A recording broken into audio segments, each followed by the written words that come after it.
1, 2, 3. Magandang araw sa inyong lahat at maligayang pagdating sa aming Wait lang, podcast. sorry. Gusto niyo ba ulitin yun?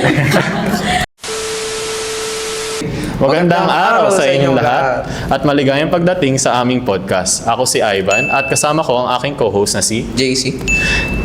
At ang paksa ng ating podcast ngayong araw ay Reforma, Revolusyon at Pambansang Karayaan. Gagamitin natin ang pananaw ni Jose Rizal bilang lente ng ating talakayan. Kasama naman namin ngayon si Nads Amata, summa cum laude na nagtapos ng BA Philippine Studies sa Universidad ng Pilipinas. Maraming salamat sa pagiging panauhin namin sa podcast ngayong araw. Hello, ako si Randy Namata, Nads, mas kilala bilang Nads.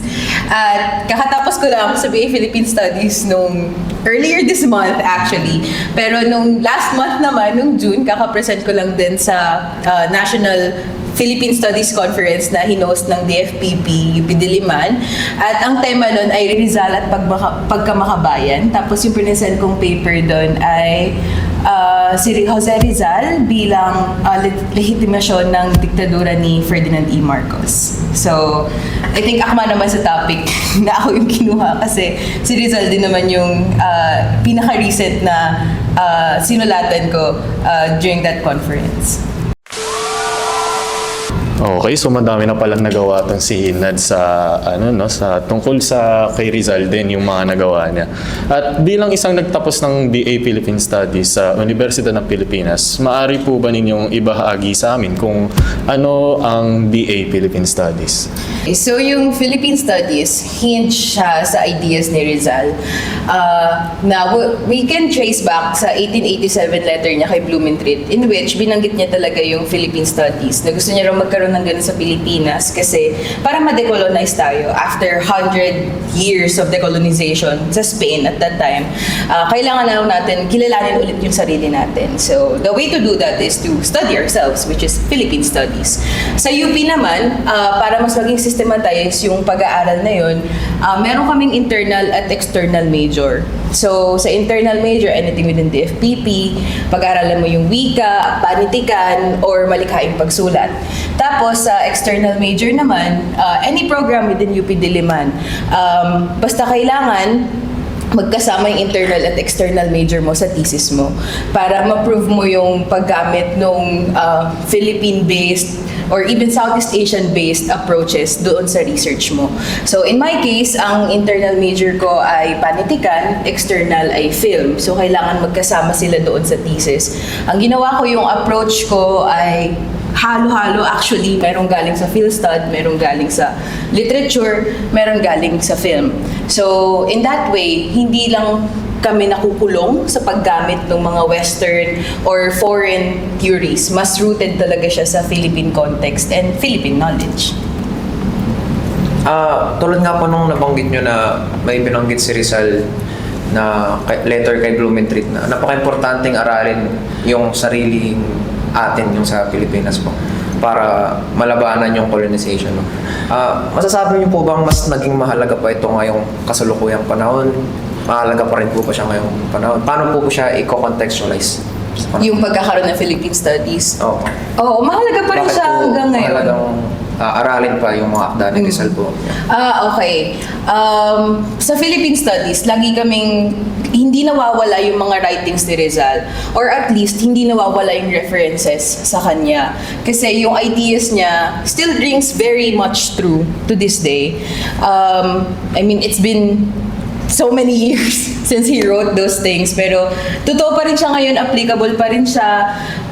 Kahit nga iba na yung situation ng Pilipinas noon, parang before colonial talaga, feudalist talaga, pero ngayon semi-colonial, di ba? Semi-feudal, ganun. Pero nandun pa rin yung diwa nandun pa rin yung use for his ideas. Parang sabihin niya na dapat hindi tayo nagpapakulong sa colonial mentality or hindi tayo sunod-sunuran lang sa mga banyaga. Totoo pa rin naman siya ngayon. Kahit technically, hindi naman tayo kolonya ng kahit anong bansa, pero you can still feel yung grip ng US, ng China, ng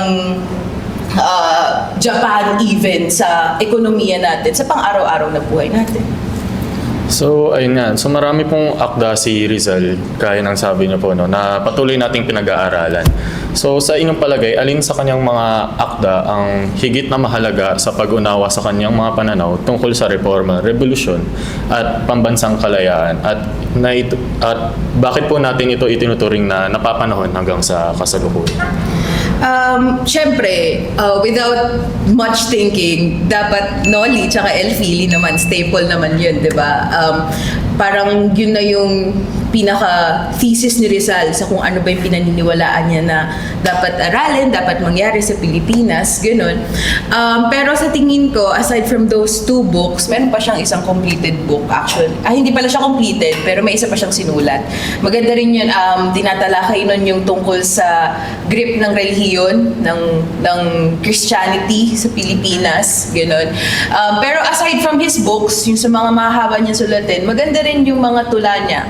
Isa sa mga favorite ko dun yung Flowers of Heidelberg, mga bulaklak ng Heidelberg. Sinulat niya yun nung nasa Germany siya, tapos homesick siya sa Pilipinas. Tapos inaalala niya dun kung gaano kaganda yung Pilipinas at kung gaano kagusto niya nang umuwi. Pero he's unable to kasi marami siyang kaaway na clergy or even yung mga kapwa niya Pilipino, may mga kaalitan siya ganun. Tapos parang feeling niya rin, mas magbo-blossom yung knowledge niya na makakatulong sa bansa kapag nasa Germany siya. Pero habang nandun siya sa foreign land, inaalala niya kung gaano kaganda at gaano kahalaga sa kanya yung Pilipinas. Hindi lang naman kasi, usually kasi nakukulong tayo dun sa pagbabasa lang ng mga libro ni Rizal, pero actually halos lahat naman ng sinulat niya or lahat ng sinulat niya ay mahalaga. Kaya nga hanggang ngayon inaaral siya, 'di ba, hanggang sa college. At yung Noli and pero bottom line, Noli at Elfili talaga yung mga mahalaga niyang sulatin kasi kaya nga siya nasa batas na dapat aaralin yung dalawang nobela na yun, starting high school tapos hanggang college. At sana hindi yun mawala kasi in danger ng pagbabawas ng GEs eh. Bago po natin palalimin yung usapin pa ng mga ideolohiya ni Rizal po, no? Balak po namin po itanong muna kung para sa inyo, ano ba yung ibig sabihin ng salitang reforma?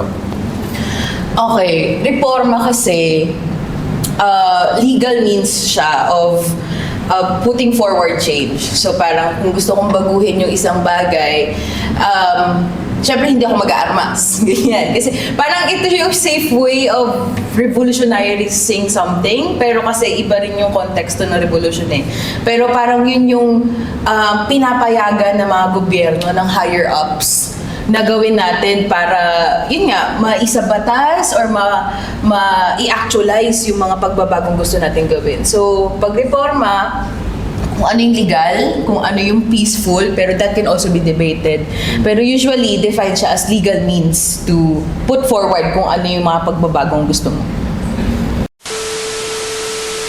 So, maraming salamat doon. No? So, ngayon naman gusto kong itanong si JC, no? Batay sa ating mga napag-aralan, ano nga ba ang pananaw ni Rizal tungkol sa reforma? Magandang tanong yan. Upang mas maunawaan ang kanyang pananaw, maaari nating balikan ng ilan sa kanyang mga akda. Makikita sa Noli at sa Elfili, lalo na sa ilang mahalagang kabanata nito, kung paano niya inilarawan ang mga suliranin ng lipunan at ang pangailangan ng mapayapang pagbabago. So, tama yan. No? So, bukod dito, yung sanaysay rin na pinamagatang ang Pilipinas sa loob ng 100 taon, no? Malinaw niyang ipinaliwanag na maaaring kahinatnan ng bansa na magpatuloy o mapatuloy ang pang-aabuso at hindi may patupad ang mga kinakailangang reforma. Oo, naalala ko sa sanaysay na yun na sa pananaw ni Rizal, ang tunay na reforma ay hindi lamang tungkol sa pagpasa ng mga walang kabuluhang batas sa papel. Dapat may pagkakapantay-pantay, katapatan, at tunay na paggalang sa bawat isa. So, para kay Rizal, kung hindi pinakikinggan ang mga lehitimong reklamo, lahat ng kritisismo ay tinatawag na rebellion. At walang kinatawang maaaring lumaban sa mga pinang-aabuso. Namumulat ang mga Pilipino na kailangan nilang ipaglaban ang kanilang karapatan. May kita natin na hindi lamang ito naging totoo sa noong panahon, mga Espanyol, maging sa ilalim ng pananakop ng mga Hapones, mga Amerikano, yung mga sumunod sa kanila. At maging sa kasalukuyan nga, kapag hindi natutugunan ng mga hinaing ng mamayan, paulit-ulit na lumilitaw ang pare-parehong padron, pagtaas ng kawalang kasiyahan, mga kilos protesta, at panawagan para sa pagbabago. At dahil dito, gusto po naming itanong sa inyo na kung gaano pa kahalaga ang maayos at makabuluhang pagpapatupad ng mga reforma at sa inyong palagay, paano po ito naapektuhan ang ating lipunan at pamahalaan sa kasalukuyan. Okay, sa reforma pa lang to, no? Siyempre mahalaga yung reforms. Kasi kung puro lang tayo nasa grassroots, although syempre sobrang mahalaga yun. Pero kasi kung hindi siya na-institutionalize, hindi siya nasa written, kumbaga, ganyan. And supposedly, ang constitution natin yung highest law in the land, naglalaman yun ng mga ganun, mga dapat talagang sundin. So mahalaga na meron tayong kasulatan na, kumbaga, required ang lahat na sundin. So, mahalaga pa rin siya. Pero naniniwala ako na hindi yun yung means of, hindi lang yun yung sole means, hindi rin yun yung end ng lahat ng means na pwede natin gawin para ma-espouse, maipakita, and ma-institutionalize yung change na gusto natin makita sa lipunan. Agree naman po doon. Kung babalikan natin yung LFLE, particular na Kabanata 6, si Basilio, makikita natin ang isang mahalagang pananaw ni Rizal tungkol sa reforma. Sa kabila ng mga paghihirap na dinanas ni Basilio, pinili niyang mag-aral at magsikap sa paniniwalang maaari niyang mayangat hindi lang yung sarili niya, pero pati na rin yung kanyang bayan. Pinapakita nito ang paniniwala ni Rizal na ang tunay na pangmatagalang pagbabago ay maaaring magsimula sa loob ng lipunan sa pamamagitan ng edukasyon, pagtitiyaga at mapayapang pagkilos sa halip ng agarang dahas. So, gaano po kahalaga ang personal na pagkukusa ng bawat mamamayan sa pagbuo ng isang mas maayos na bansa? At sa kabilang banda, paano po nagiging hadlang ang mga suliraning tulad ng kakulungan sa akses sa edukasyon, kahirapan at diskriminasyon sa pagkamit ng layuning ito? Meron kasing thinking na kapag meron ng nakikipaglaban para sa causes na pinaniwalaan natin, parang enough na yun. Hindi totoo yun. Kailangan lahat tayo may personal accountability sa ginagawa natin at may personal na paninindigan sa mga ipinaglalaban nating bagay. Halimbawa, kung ayaw natin sa korupsyon, di lahat dapat tayo nakikisa sa laban against it. Hindi lang selected people, ganyan. So mahalaga rin na hindi porke merong mga groups na nangunguna na sa pakikipaglaban dito ay parang okay na yun, tapos dito na lang ako. Hindi pwedeng ganon. Kasi of course, it's a risky endeavor. Pero kasama yun sa pakikilaban natin eh. Hindi naman nakipaglaban si Rizal, di ba? Usually, tinitignan siya as a reformist. Pero, debatable din yun. Pero hindi naman si Rizal ay puro sulat lang. Hindi rin naman siya puro aral lang, ganyan. He recognizes the risk and okay lang sa kanya yun na nakikita siya with other rebels, nakikita siyang nakikipag-interact sa ibang revolusyonaryo. Kasi alam niya na yun yung kailangan niyang gawin para mapanindigan yung stances niya. Ay po ba kayo magbigay ng halimbawa po ng mga actionable na actions po na pwedeng magawa ng isang ordinaryong mamamayan Okay. para makakontribute sa pakikibaka po? Okay. Nasa reforma pa lang tayo, so dapat legal means. Ganyan. Legal in a way na parang hindi ka arestuhin agad or hindi ka may NTFL ka. Ganon. Una, kapag may mga widespread na rallies, ganyan, halimbawa yung nangyari last year ba yun? Yung parang September ba yung November? Yung parang sa may Luneta, tsaka sa EDSA. September yun, no? Marshall. Oo, yun, yung September 30. Tama, ganon. Basta around that time. Ayun, pwede tayo makisama doon. Kasi yun, may permit yun. Tapos, lahat naman ng rally required ng permit actually. Pero yun kasi, nakita mo na marami kang kasama. Tapos, hindi ka masyado mag-worry sa safety mo kasi there's a lot of people with you and yung organizers nun ay they took that into account. So, by you being there, naipapakita mo na nakadagdag ka dun sa numbers na against doon sa corruption. Ganon. So, that's one thing. Lumabas ka. Malaki na yun. Actually, na lumabas ka kasi kahit naman hindi kayo hindi kayo parurusahan right there or something, may risk pa din na lumabas ka. Pero that's one big thing that someone can do. Pero halimbawa, you are very takot for your safety, tapos mas prefer mo sa bahay lang, in that kahit doon lang, makakatulong ka. By what? First, aralin mo ano ba yung mga issues natin. Personal accountability mo yun, na inaalam mo yung mga bagay na nangyayari sa lipunan. Kasi there's a lot of people na parang, okay na, kasi matagal na may corruption matagal nang may nangyayaring ganito so alam ko na yan. Pero ano yung alam mo doon? Like yung mababaw lang ba na alam mo may corruption? Pero go in depth. Pag-aralan mo yun. Tapos, syempre pag magagalit ka. And by then, hindi naman pwede, kung ayaw mo naman lumabas agad, makirally, ganyan, magsalita sa entablado or something, then inform others. You can do that. Hindi ko naman sinasabing makipag-away ka sa comment section, ganyan. Pero, you can comment your own thoughts in a peaceful way, in a respectable manner, ganon. Or you can make your own post on social media. Kasi yung mga ganon, usually, short form nga, mas maganda kasi mas bite-sized, mas madaling maintindihan ng ibang tao. You can create content around that. I mean, sa mga TikTok nga, napaka-informal yung ibang mga kaklase ko kasi sa Philstud before, nagti-TikTok, ganyan, tas informative din. Sobrang casual lang. Parang may kipag-video call ka lang sa friend mo, tapos they explain these concepts in simple manners, in simple ways. Tas yun, nakakatulong ka na doon. Kasi, kahit simpleng video lang yan, simpleng post lang yan, kapag someone else took some time to read it and understand it, mas napapalalim mo rin yung kaalaman nila. And in turn, mas nadadala mo sila towards the side na against fully doon sa corruption at hindi lang neutral about it. So those are very simple ways that you can do. And actually, parang ganun din naman yung ginawa ni Rizal. Di ba, nasa ibang bansa siya, so he can't actively fight here on the country, on the ground. Sulat siya. I mean, yung Noli Me Tangere, hindi naman dito yung pinublish una. If I recall correctly, parang sa Germany ata. Ganun. So, di ba? Nagsulat siya. So, parang it's the same as making online posts, or even if you want to go the extra mile, mag-print ka ng flyers, post it somewhere or give it to people. Yung mga ganun. Those are very simple things, very easy to do. It won't take you an hour, pero nakaka-contribute ka into spreading knowledge and educating other people. Ay. Basta po napapayag yung message. Oo, kailangan napapahayag. And if I may add as well, you can also contribute by talking to your family, to the friends around you. Kasi di ba, marami sa atin na yung iba talaga yung paniniwala natin sa parents natin, for example, or sa older generations, ganyan.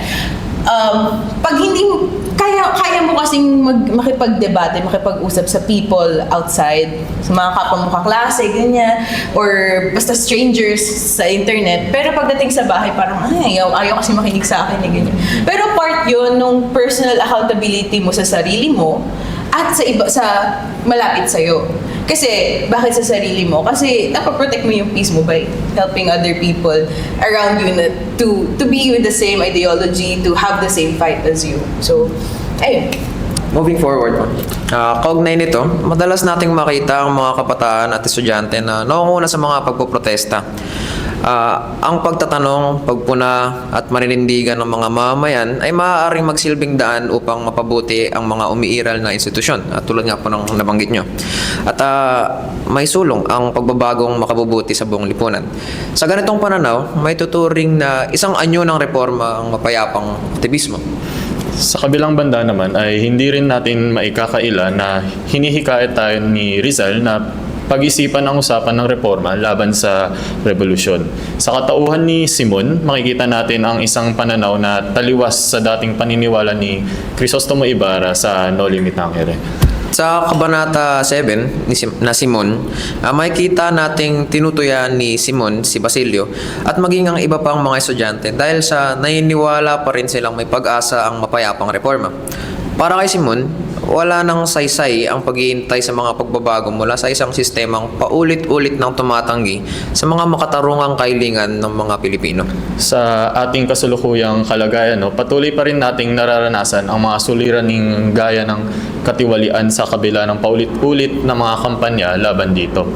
Mabagal na sistema ng hustisya at hindi pa rin ganap na paglutas sa usapin ng hindi pantay na pamamahagi ng lupa. Ngayon naman po, sa konteksto ng Pilipinas ngayon, nais po namin itanong kung naniniwala po ba kayo na sapat na ang reforma para sa makabuluhang pagbabago? O dapat ba may iba pa pong means? I think nabanggit naman na natin yan kanina, na hindi sapat na reforma lang yung gagawin mo. Kasi yung reforma, it's still bound by the system. Limitado ka pa rin sa kung ano mong pwede mong gawin. So, pwede sabihin nating anti-corruption ka, pero you're forced na mag-bow down at sumunod sa bureaucracy. Which is it's another form of corruption, di ba? Hindi lang naman pagnanakaw ng pera yon or pangangamkam ng lupa. Even yung pag-slow down ng processes, yung kailangan napakarami mong kakausapin, napakarami mong papel, napakarami mong ahensyang pupuntahan just to get something approved. That's a form of corruption.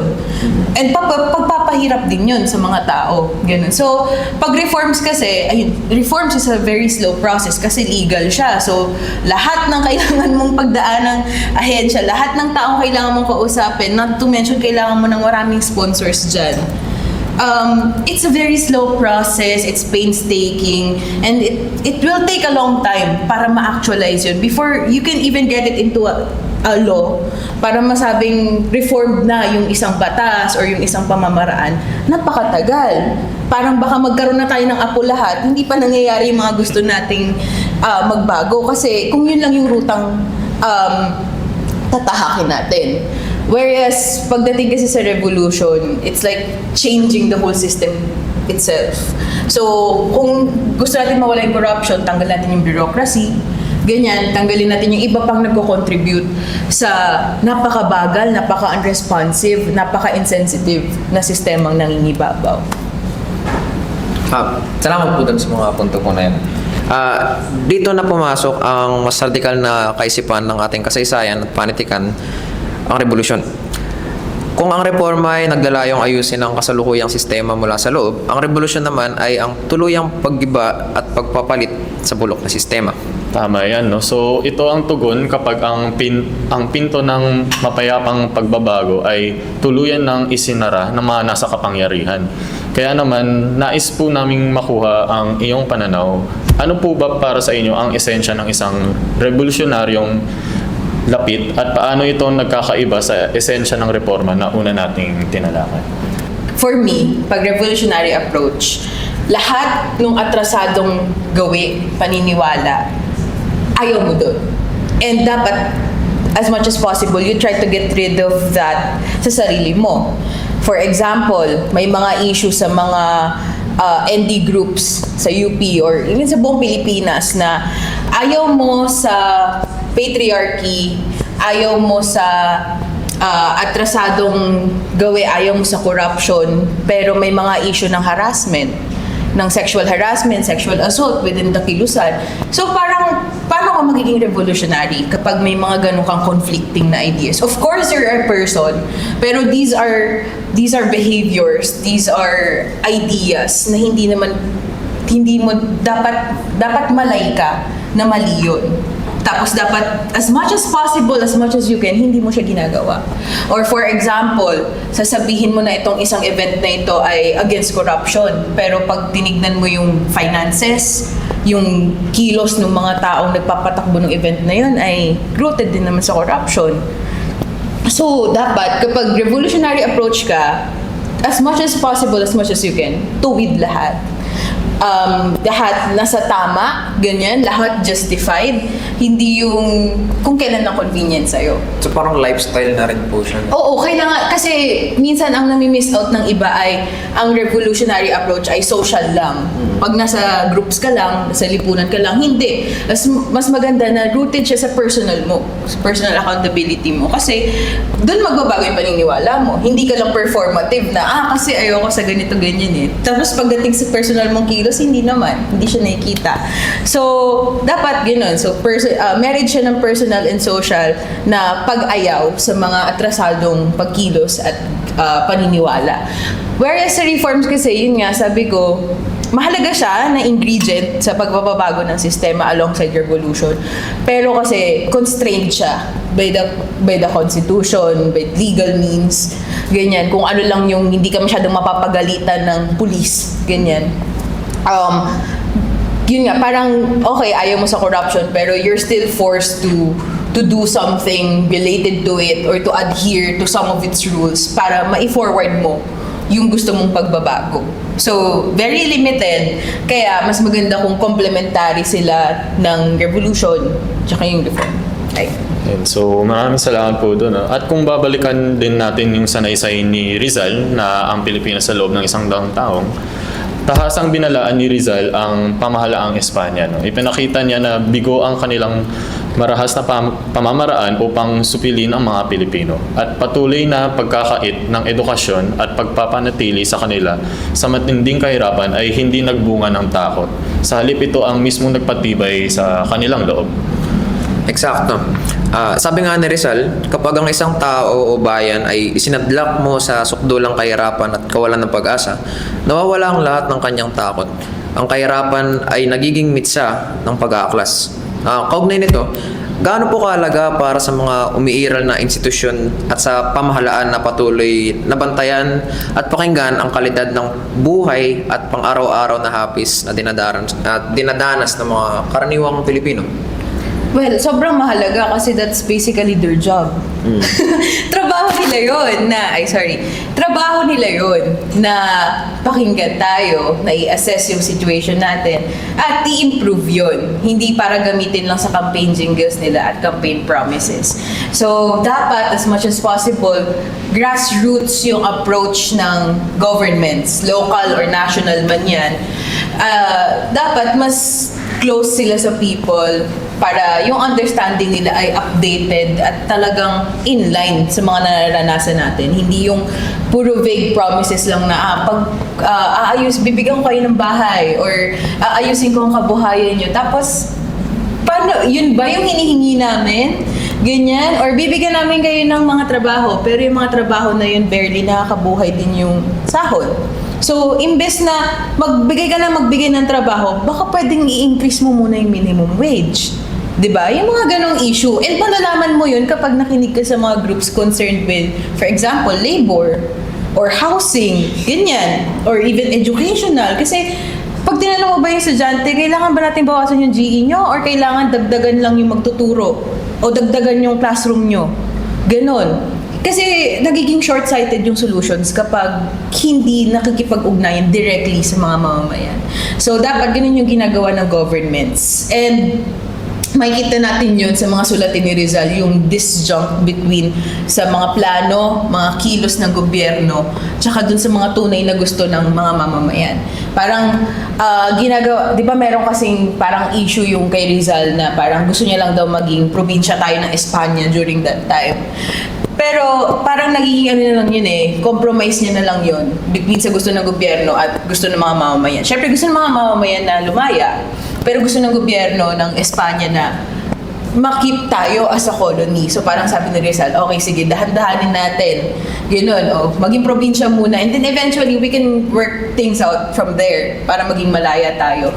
Yung mga ganong bagay. So parang nagiging liaison si Rizal between the people and the government. Lalo na kapag yung government ay ayaw makinig directly sa people.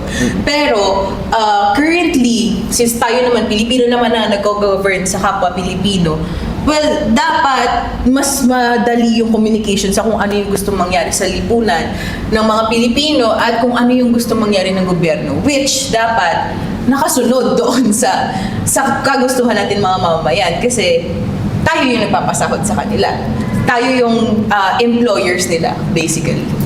Ayun na, so agree ako dun na yun nga, maraming ang nangyayari sa ating kasalukuyang panahon. At dadako naman na tayo sa tensyon sa pagitan ng reforma at revolusyon na napakagandang nailarawan ni Rizal sa No Limit Tangere.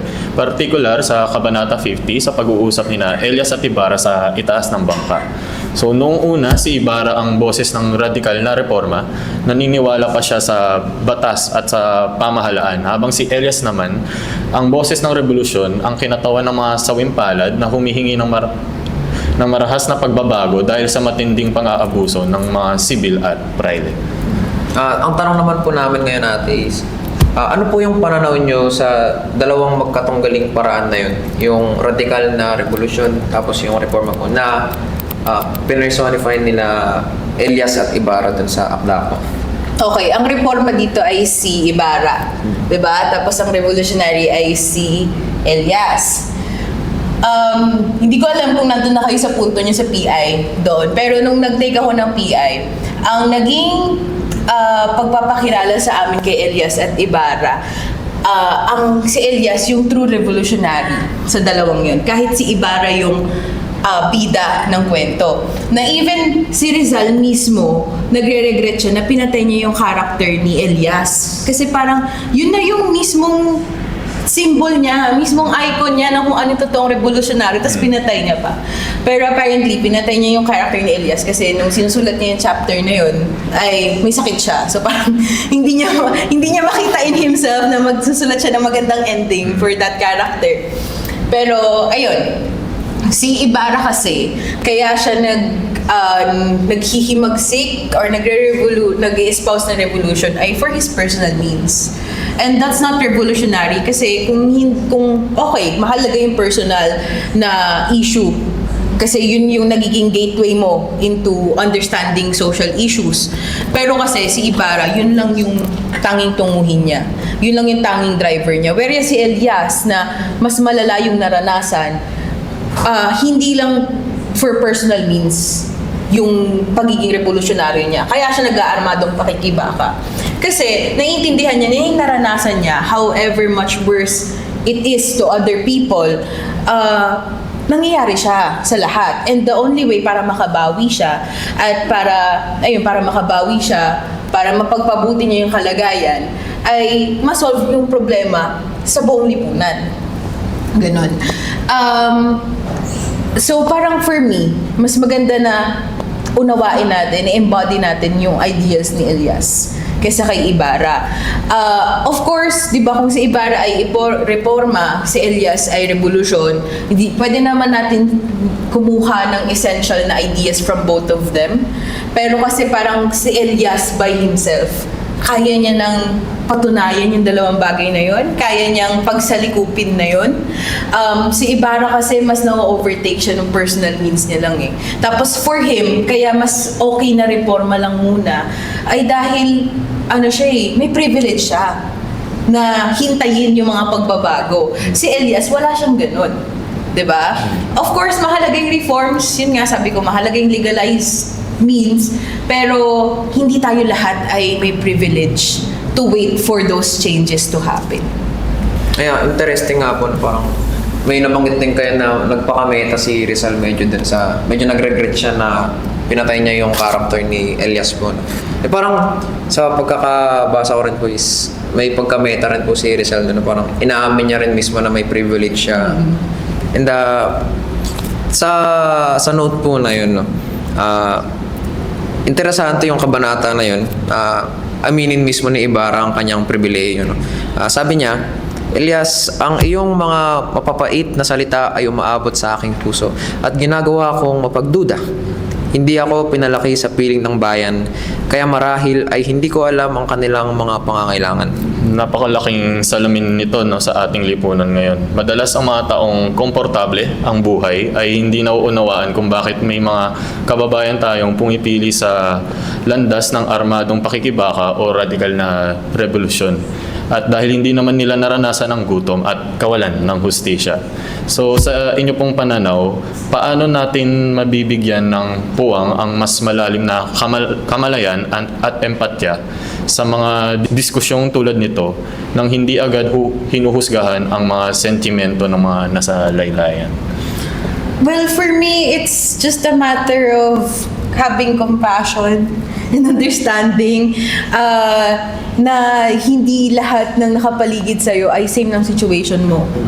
Na hindi lahat sa atin ay afford mag-dorm near UP, kaya napipilitan sila na mag-travel ng 1 hour, 2 hours every day. Ganon. So parang sasabihin kasi na, ba't ka na late? Ganyan. Pwede namang mag-move ka na lang malapit sa UP para hindi ka malate. Pero kasi maunawaan mo na hindi lahat may means to do that. Ganon. So, kailangan hindi tayo nakukulong doon sa sariling bubble natin. And I feel like the way to do that, bukod sa pagkakaroon ng basic human decency to understand other situations, yung pakikinig mo rin sa iba. Mga BMI po kaya. Pwede yun, oo, yung basic mass integration. Pero kasi minsan tinitignan nyo na parang OJT lang na parang okay, ginawa ko siya ng 1 month, 2 months, okay. Pero syempre, useful din yun. Pero dapat hindi nag-i-end sa mga programang gano'n na, nakapag-ganyan na ako or kaya nakapag-ED na ako, ganyan. Dapat kini-carry over mo yung mga behaviors, yung mga knowledge na nakuha mo sa experience na yun into your daily life. So katulad nung sinabi mo kanina, di ba na lifestyle change talaga siya. Ganon, kung dati nasanay ka na nakikinig na nasa bahay ka lang tapos kung ano yung nangyayari doon, kung ano experience ng mga tao doon, yun lang yung alam mo. Well, kailangan mo makihalubilo. I think that's one thing that makes UP a great university. Kasi marami kang nakakasamang ibang tao. Pero, yung iba rin kasi sa atin ay nakukulong within our colleges, within yung social circles natin. Kaya mahalaga na nakikipag-interact ka sa mga klase mo sa GEs na, kaya pala ganito yung understanding niya. Kaya pala siya nagtatrabaho habang nag-aaral kasi ganito yung kwento niya. Ganun. So, I think bukod doon sa pagkakaroon ng compassion for others and then the willingness to understand them, to listen to them, yung pagiging social person mo rin, na hindi ka lang nag-i-stay within your own circle, within your own college, within yung bubble mo lang, ganyan. Nakikialam ka rin sa iba't ibang bagay. Ganon din naman si Rizal. Kung gusto niya lang maging comfortable, siguro nagstay na lang siya sa Spain. Sa Spain or sa Germany, ganyan, nagstay na lang siguro siya doon. Kasi, well, mas safe siya doon. Or even nung nasa Hong Kong siya, kasi bumalik siya pagkabalik niya rito, galing siya ng Hong Kong noon, pagkabalik niya rito, doon siya binitay, di ba? Parang he could have stayed there, pero bumalik siya rito kasi sa tingin niya, doon niya mas maiintindihan mga Pilipino, doon siya mas makakatulong. So, hindi siya nagstay lang sa safety, hindi siya nagstay sa iisang lane lang. Kasi alam niya mas may growth doon sa pagbalik niya sa Pilipinas or being with people na pwede niya matulungan. Agree ako doon. No? Dahil rin sa mga GEs, no, marami tayong mga naging kaklase o nakilala ng mga kaklase at dahil doon parang mas lumawak yung mga pananaw natin o mas naintindihan natin na hindi nga tayo pantay-pantay ng sitwasyon. No? At isang konkretong halimbawa pa ng kawalan ng empatya at sistemong pang-aapi ay ang kwento sa El Fili, Kabanata 4, na si Cabezang Tales. Si Tales ay isang masipag at mapayapang magsasaka na naghawan ng gubat kasama ang kanyang pamilya. Ngunit nang umunlad ang lupa, inangkin nito ng mga korporasyon ng Praile at pinatawan siya ng mataas na buwis. Lumaban si Tales sa korte, ngunit dahil takot ang mga hukom sa mga Praile, ay natalo siya at nawalan siya ng lupa, ng yaman at ng dignidad, kaya sa huli pinili niyang maging tulisan o bandido. Dito natin makikita ang tunay na kahulugan ng kalayaan. Ito ay ang karapatan sa buhay, sa sariling lakas at paggawa, at sa batayang dignidad ng tao. Kapag ang mismong batas at institusyon ang nabigong protektahan ng mga karapatang ito, ang mga dating mapayapa at masunuring mamamayan ay napipilitan maging bandido sa mga mata ng gobyerno. So isinulat ito ni Rizal higit 130 na taon na ang nakakararaan. Ngunit ang kwento ni Cabezang Tales tungkol sa kawalan ng hustisya sa lupa at reformang agraryo ay napapanahon pa rin. Ang tinatawag na tulisan noong panahon ng Kastila at ang tinataguriang terorista sa kasalukuyan ay tila may parehong pinag-ugatan. Sa inyong perspektiba bilang eksperto sa Philippine Studies, bakit patuloy pa rin ang siklong ito ng radikalisasyon sa Pilipinas at ano po ang tatlong pangunahing parang tipping points o sukdulang dahilan na nagtutulak sa isang mapayapang mamamayan na yakapin ang marahas na paglaban? I think yung dalawa doon, nabanggit nyo na siya kanina. Una, yung kahirapan or yung kawalang kabuhayan, ganyan, kagutuman. Siyempre, mapuforce ka na to do illegal means para makabawi. Tapos, ikalawa yung corruption. Siyempre, nakikita mo na corrupt yung people na nag-go-govern sa'yo. Siyempre, sukdulang galit na yon. Na, lalo na kapag nakita mo na hindi naman sila nakikinig sa'yo through the peaceful means, di ba? I mean, yung pagrarally, peaceful na yun eh. yun na yung pinaka-peaceful na way that we can actually put it forward. Pero ang gusto nila ay yung bureaucratic way na magpapadala ka ng official letters, official petitions, which they can also ignore. At hindi pa yun nakakakuha ng media coverage enough for other people to be knowledgeable about the issue. Tapos sa tingin ko yung pangatlo ay it's an act of retribution, of revenge na rin yung armadong pakikibaka na yun. Especially sa mga kanayunan kasi mas malala yung militarization doon. Tapos nakikita nila talaga first hand yung violence. And kapag nakita mo na yung kamag-anak mo or yung kapitbahay mo, bigla-bigla na lang pinatay, bigla-biglang binaril, parang nai-ingrain na rin sa isip mo na, ganun pala yung gusto nyo. So parang napipwersa na rin yung tao na, okay, gusto nyo ng ganito, sige, babawian namin kayo. And justified yun. Kasi in the first place, hindi naman sila yung nangunang mga atake sa'yo ng ganun. 'Di ba? Hindi kasi nagwo-work sa ganung logic yung pag binato ka ng bato ay babatohin mo ng tinapay. Pinatay na di ba? Parang nakapatay na yung bato. Tapos sasabihin, papayag ka na, sorry lang, ganyan. Or parang mananahimik ka na lang. Kapag gano'n kasi yung ginawa mo, hindi sila titigil. They won't know their limitations pagdating sa ganong bagay. So sa tingin ko, yung tatlong tipping points talaga kung bakit nagkakaroon ng armadong pakikibaka ay yung kahirapan, yung korupsyon, tapos yung widespread na violence. Marami pang ingredients kung bakit, marami pang reasons bakit nagkakaroon ng armadong pakikibaka. Pero sa tingin ko yun yung tatlong pinakamalalaking bagay na nagko-contribute kung bakit mula noon hanggang ngayon ay malala pa rin yung pagkakaroon ng mga rebels sa society natin. And justified naman yung pakikibaka nila. Ano nga po yung trick? Kahirapan, korupsyon, tapos yung parang violence, karahasan. Ayun. Napakalinaw nga po nung tatlong punto na yun.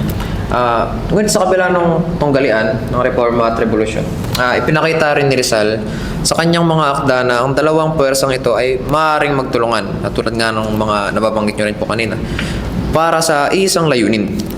Isang magandang simbolismo nito ay sa Kabanata 23 ng Noli, ang pangingisda. Nang salakayin ng buhay ang kanilang baklad sa lawa, hindi sapat ang lakas ng iisang tao. Nagtulungan sina Ibarra at Elias, ang reformista at revolusyonaryo, upang talunin ang buhaya. So, ang buhaya ay ang simbolo ng katiwalian at kolonyalismo. Ipinahihiwatig ba nito na upang makamit ang tunay na pambansang kalayaan, hindi dapat mag-away ang mga nagnanais ng reforma at ang mga nagnanais ng revolusyon, kundi dapat silang magkatuwang laban sa iisang kaaway. Oo naman. Dapat magkasundo talaga sila kasi they both want the same thing, which is hopefully ay mapalaya ang Pilipinas, ganyan, at mapabuti ang buhay ng mga Pilipino. Pero kasi marami rin silang ideological differences, mga ways na in which to espouse the changes that they want. Halimbawa sa mga reformists, gusto talaga nila na peaceful lang, legal ways lang, constitutional ways lang, ganon. Which, yun nga, sabi ko, ilan sa mga problems dun ay napakabagal, napaka-bureaucratic nung proseso. Tapos, hindi nabibigyan ng hustisya yung mga marahas na pinatay. Kasi, hindi nila nararamdaman yung pagbawi doon sa mga nanakit sa kanila. Tapos sa mga naman ay yung mga nakalinya lang, meron kasing mga monolithic lang din yung pagtingin sa armadong pakikibaka, which is yung talagang armed revolution lang. Ganon. Hindi na sila naniniwala sa effectivity ng pagsasabatas ng mga bagay-bagay. Pero mahirap din kasi silang mahirap silang pagsamahin sa isang lugar at pag-usapin at maging united sa means nila. Pero dapat ideally in a perfect world ay dapat harmonious silang dalawa sa isa't isa kasi only with each other can they achieve kung ano yung gusto nilang mangyari. Kasi halimbawa kung revolutionary approach lang na kumbaga kung armadong pakikibaka lang yung gagawin, tapos na-overthrow mo nga yung system, what's next? Diba? And reformists can help with that. And I feel like yung bagal ng pagpapa-institutionalize ng mga reforma, matutulungan din yun with the armadong pakikibaka kasi mas napapabilis, mas natatakot yung gobyerno sa'yo na kapag hindi natin binago itong mga batas na to, yung mga panukalang to, ay ito yung mangyayari, di ba? Parang it doesn't work kasi na peaceful way lang. There's some need for some threat, some risk na tatakot sa kanila. Nangyari na yan sa ibang bansa, nakalimutan ko lang kung ano mga bansa yun, pero parang last year or in the last 2 years, nangyari yan na talagang sinunog nila yung parang Malacanang nila or something. Tapos Sa Southeast Asia rin po. parang hindi siya baka Southeast Asia, pero definitely hindi Western country. baka nga Asia, pero hindi Southeast Asia, ganyan. Or meron din yata sa Southeast Asia. Di ko lang ma-recall yung mga particular countries na yun right now. Pero ginawa nila yun. And dun na puwersa yung gobyerno nila to actually change leadership na favor doon sa mga tao. So, that's one way na nag-work yung reforms and revolution kasi na-overthrow mo na yung system tapos nandun yung reformists mo na mag-i-establish ng laws na makakapagpabuti sa kalagayan mo at sa pinupush mong change. Ayun, maraming salamat po dun sa kasagutan po na yun. At dadako naman na tayo sa dulo ng sanaysay ni Rizal na ang Pilipinas sa loob ng 100 taon na nag-iwan ng babala si Rizal. Sinabi niya na ang ating kalayaan mula sa Espanya ay may kaakibat na malaking hamon at sakripisyo. Tama ang kanyang prediction na may isa pang dambuhalang bansa, ang Estados Unidos, na may interes na sakupin tayo kapag humina ang Espanya. Ngunit naniniwala rin si Rizal na ang kalayaan ay ang likas na estado ng sangkatauhan. Walang pambansang diwa ang mananatiling nakalugmok habang buhay, kahit sino pa ang manakop. Gayunpaman, nais po namin itanong, ang kalayaan ba ay palaging 100% na mabuting bagay? Sa kasalukuyan kasi, may mga Pilipinong may mga sentiments na sana nanatili na lang tayong kolonya ng Espanya. O kaya naman sumasang-ayon sa payag ng dating punong ministro ng Singapore na si Lee Kuan Yew na ang Pilipinas daw ay too young for democracy o kulang pa sa disiplina para sa demokrasya. Paano po ninyo ito sasagutin? Actually, may ganyan akong thinking bago ako mag-college. Kasi nung high school, obsessed ako sa anime. Sabi ko, kung nanatili tayong kolonya ng Japan, edi sana mas marami ng anime sa Pilipinas. Sabi ko gano'n, hindi ko na kailangan mamirata. Ganun, hindi ko na kailangan mag-kiss anime. Hindi ko na kailangan magbayad sa Netflix. Baka sa TV natin, puro anime yung pinapalabas. Pero daw na yung kisa anime. Kaya nga Siguro kung hindi tayo sinakop ng Japan, hindi na ako malulungkot over that. Pero, ano kasi, first of all, napaka-insensitive na thought yun. I mean, for example, kung nanatili yung kolonya ng Spain, ng Japan, grabe yung mga nangyari sa mga kamag-anak, sa mga kapwa natin Pilipino noon. Nung sa Japan yung comfort women na hanggang ngayon hindi pa sila nagsusorry sa atin at dinideny pa nila, 'di ba? Para lang sa benefit ko na gusto kong manood ng unlimited na anime, i-disregard ko yung history na yun. 'Di ba? So napaka-insensitive. Tapos, isang value na I live by, kapag hindi mo hinayaan yung isang tao to do something, hindi yan matututo. For example, sa bata, hindi mo hinayaang, sa high schooler na lang ganyan, hindi mo hinayaang mag-commute mag-isa, lagi mong hinahatid. Paano siya matututo on his own to navigate these places? Kung paano siya matututong magbayad sa jeep nang walang nag-a-assist sa kanya? Ganyan. Paano siya matututong mag-travel on his own kung lagi na lang siyang may kasama, lagi siyang may dinidependehan? And in that, kapag ganun lang, nag-stick sa ganung sistema lang, di nakadepende lang tayo sa isang tao. For example, kung nanatili lang tayong kolonya ng Spain, at their mercy pa rin tayo. So pag sinabi ng Spain na gawin mo yan, gagawin mo kasi nakadepende ka sa kanya Tapos sasabihin ng Spain na okay, ibigay mo sa akin lahat ng resources mo. May magagawa ka ba? This whole time, nung lumalaki ka, na ang alam mo lang na sistema ay sumunod sa kanya at ibigay lahat ng resources mo sa kanya. So for me, 100% mahalaga at essential yung pagkakaroon ng kalayaan, especially as a country. Pero hindi naman nun sinasabi na wala na tayong responsibility, wala tayong pananagutan sa sarili natin, and even to our neighboring countries. syempre, di ba, sabi nga, with great power comes with great responsibility. So, ganun din yun. So, hindi porket sobrang malaya, mayroon tayong sariling kalayaan, which we still don't have, actually. Parang kung ano na lang yung pwede natin gawin sa sarili nating bansa ay okay na. For example, di ba, technically, hindi naman tayo kolonya ng Amerika, pero neo-colonial tayo ng Amerika. Ganon. May kalayaan tayo na hayaan silang pumunta dito sa atin. Tapos, may kalayaan tayo mag-decide na ibigay yung resources natin sa kanila through agreements, ganyan. Pero, personal responsibility natin as a nation na kailangan ba natin lahat ng resources natin mapunta sa kanila? Kailangan bang hayaan natin sila magtayo ng paksilika dito? Ganon? Kailangan ba na every balikatan exercises ay dito sa Pilipinas gagawin? Ayaw nilang gawin yung balikatan exercises sa lands nila kasi masisira. Pero kung sa atin, masisira yung lands natin, okay lang kasi di naman tayo. Hindi naman sila dito nakatira eh. Di ba? Yung ganon. So, yung mga ganong bagay, hindi natin matututunan na masama pala yun or against pala yun sa advantage natin. Kung in the first place, wala tayong kalayaan to decide on our own.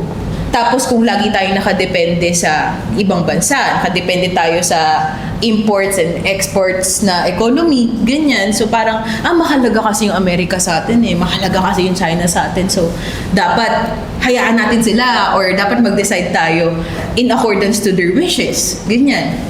Pero for us to be, kapag truly malaya tayo, ang unang kapakanan na sinasalang-alang natin ay yung sa atin. So hindi tayo magpapatayo ng paksilika dahil gusto ng Amerika. Pero magpapatayo tayo nun kasi nakakatulong siya sa atin. Pero hindi naman nakakatulong eh. Di ba? Nanakawan pa tayo ng tubig. So, yung mga ganong bagay. Pero ayun, isa ring pinapaniwalaan kong values is that kahit sabihin mong malaya ka as a person, for example, pag in-stretch mo yung kamay mong ganyan at may natamaan ka, yun na yung hangganan ng freedom mo. So, ayun, nai-invoke din yung responsibility mo na kahit sobrang malaya ka, kahit may kalayaan ka, meron ka pa rin dapat mga sinasalang-alang na rules, ganyan, or ideas that will actually be better for everyone, hindi yung para sa'yo lang. So, maraming salamat po no, sa kasagutan na yun. At bago tayo magtapos, no, gusto naman namin magkaroon ng mas magaan na bahagi ng ating talakayan na sa dami ng ating napag-usapan, no, gusto naming malaman kung alin ang pinaka-tumatak sa bawat isa sa atin. So, mauna muna si Nads. Sa akin, pinaka-tumatak sa akin yung difference ng Reform and Revolution. Kasi throughout ng 4 years ko sa Philippine Studies, parang laging debate yun. Ano ba yung mas mahalaga? Ganyan. Ano ba yung use nito ng revolution? Ano ba yung use ng revolution? Bakit ba mahalaga yun? Dapat pa pagsamahin sila? Yung mga ganyang bagay. And parang positive and negative na pinagdedebatean pa rin siya ngayon. Negative kasi really, hindi pa rin natin ma-pinpoint hanggang ngayon kung ano yung dapat natin gagamitin, kung dapat ba pareha sila or one or the other lang. Pero positive kasi at least hanggang ngayon, napag-iisipan natin yung mga ganitong bagay. 'Di ba? Ibig sabihin, nag-i-invoke pa rin siya ng thought sa atin, especially sa generation natin, na hindi siya forgotten, na hindi nakayukulang tayo sa kung ano man yung gusto ng gobyerno o kung ano mang forces yan sa lipunan. So, for me, maganda na nadi-discuss pa rin siya hanggang ngayon. So, tumatak yun sa akin kasi, okay, hindi pala siya natapos nung nagtapos ako sa UP. Gano'n na. Hanggang ngayon pala, talagang patuloy-tuloy pa rin yung discussion for it. Yung sa akin naman po, pinaka-interesting ko pong na yung sa lifestyle na nabanggit nyo po na parang yung reform or revolution, dapat regardless kung alin man dun yung isa buhay is dapat magsimula din sa lifestyle ng sarili. Kasi parang personally parang sa experience ko, ang hirap i-apply ng mga big political ideas sa micro life ng isang individual lang sa napakaraming tao sa Pilipinas. Pero it doesn't mean na parang walang contribution yung isa. Dapat magsimula sa lifestyle. So parang naisip ko dun yung mga, siguro, yung pag-boycott ng mga certain products, gano'n. Yung kahit yung mismong products na pinipili kong bilhin, gano'n.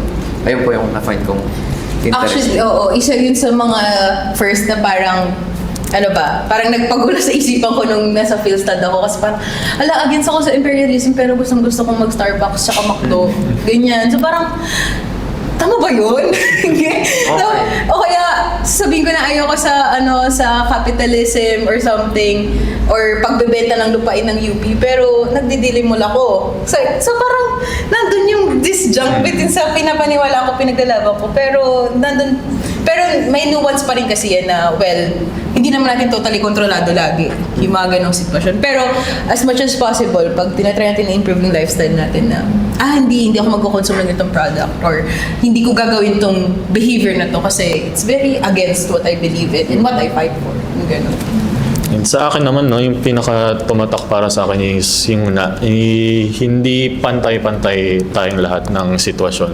Kaya parang dapat lagi nating intindihin o maintindihan yung isa't isa. Lalo na kung, let's say, tungkol nga dito sa pinag-usapan natin, maintindihan natin kung bakit mas gusto nila ng parang armadong pakikibaka nga.